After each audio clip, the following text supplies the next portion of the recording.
त्याविषयीची। नगर परिषद निवडणुकांचा प्रचार रंगात आलेला आहे। आश्वासनांचा पाऊस, मतदारांना काही नवा नाही। मात्र नाशिकच्या भगूरमधील प्रचार सभेत मंत्री गुलाबराव पाटील असं काही बोलून गेले की ज्यामुळे राज्यामध्ये चर्चांना उधाण आलंय। नगरविकास खात्यात माल आहे असं ते थेट म्हणाले। राज्याचं नगरविकास खातं उपमुख्यमंत्री शिंदेंकडे आहे आणि नगरविकास हे महत्त्वाचं खातं मानलं जातं। या खात्याचं बजेट मोठं असतं। यापूर्वी अनेक मुख्यमंत्र्यांनी स्वतःकडे हे खातं ठेवलं होतं। आता गुलाबराव पाटलांच्या या वक्तव्यामुळे नव्या चर्चांना फोडणी मिळाली आहे।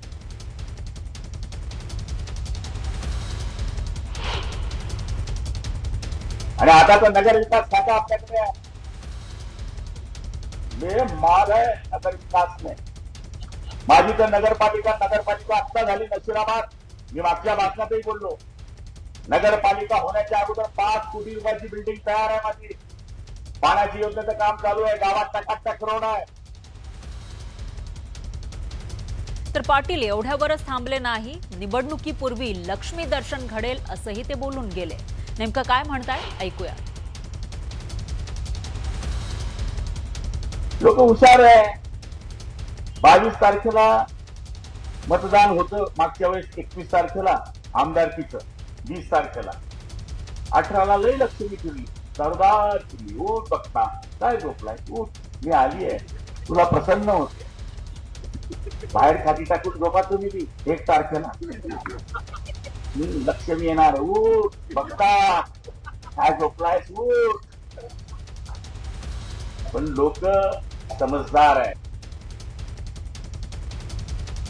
दरम्यान गुलाबराव पाटलांच्या या वक्तव्यावरून स्वतः एकनाथ शिंदेंवर सारवासारव करण्याची वेळ आली। तर निवडणुकीमध्ये अशी वक्तव्य करावी लागतात असं महसूल मंत्री बावनकुळे म्हणून गेले।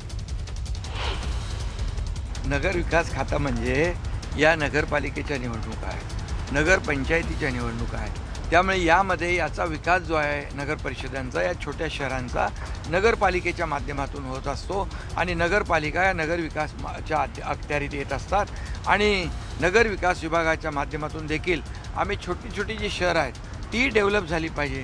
नाही, शेवटी निवडणुकीमध्ये बोलावं लागतं, पण कुठलाही निधी हा देवेंद्रजी, एकनाथजी, अजितदादा असे मिळून ठरवतात कोणाला किती निधी द्यायचा, कोणत्या नगरपालिकेला काय द्यायचं। त्यामुळं ते निवडणुकीचे भाषणं असतात, पण निधीबद्दल मात्र तिघही मिळून ठरवतात। आणि या सगळ्यावरून विरोधकांनी जोरदार हल्लाबोल केला।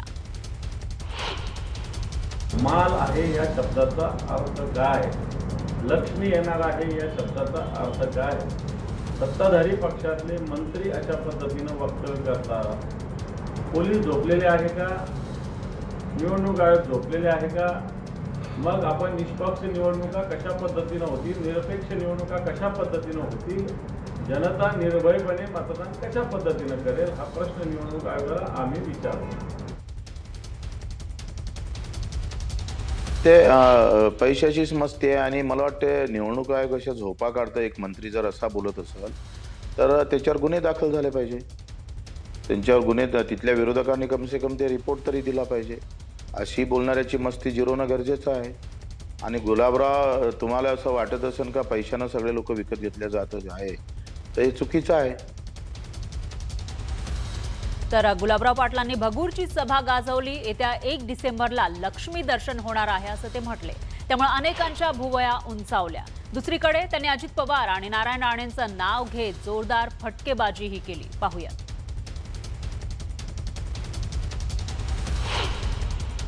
आता सगळं होईल, दारू काय, मटण काय, सगळं होईल।